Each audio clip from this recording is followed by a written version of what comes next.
ดีทุกคนวันนี้อยู่กับ2 มาโตเสนอที่เก่าสำหรับวันนี้นะมาโตสิพาทุกคนไปสวนมันเอาน้ำมัน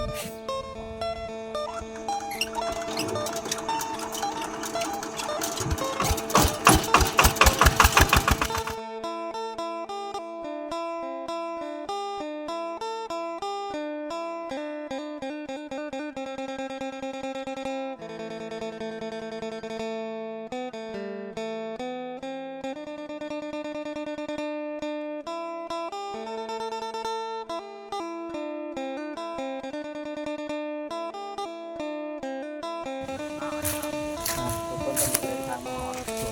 สวนมันหรือว่าไอ้มันสองคนสมัยเป็นก่อนจะแน่ช่างนะคะไป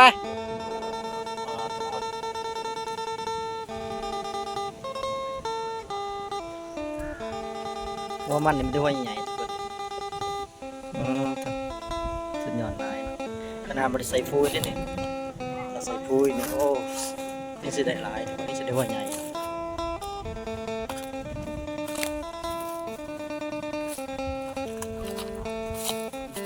ขาดเนาะโอ้โดยปีนี้ราคามันแพงนะใส่เกินขาดเนาะเสียแต่มันมันจะเป็นหัวไหมแต่ราคามันก็สูงขึ้นหน่อยหนึ่ง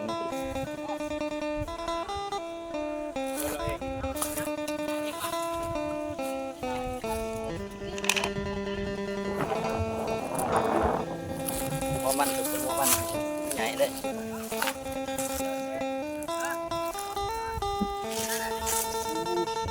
ก็กดมือทุกคนกดเยอะสิงันให้เบิ่งสิว่าใหญ่บ่ได้เนาะอ๋อทุกคนใหญ่เลยใช้ได้แต่กินพวกกินเนาะตัวนี้ทุกคนโอ้หัวขาดน้ำเลยโอ้ใหญ่เกินขาดเนาะนี่แต่พอเราจะได้เขาเจ็ดล้านคุ้มละ4 โล 5 โลที่พี่น้อง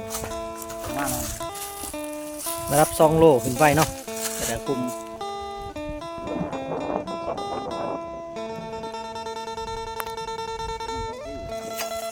มันปีเดียวได้นี่ปีเดียว2 ปีนี่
ส่วนมันนี่คิดให้มันดีๆซะก่อน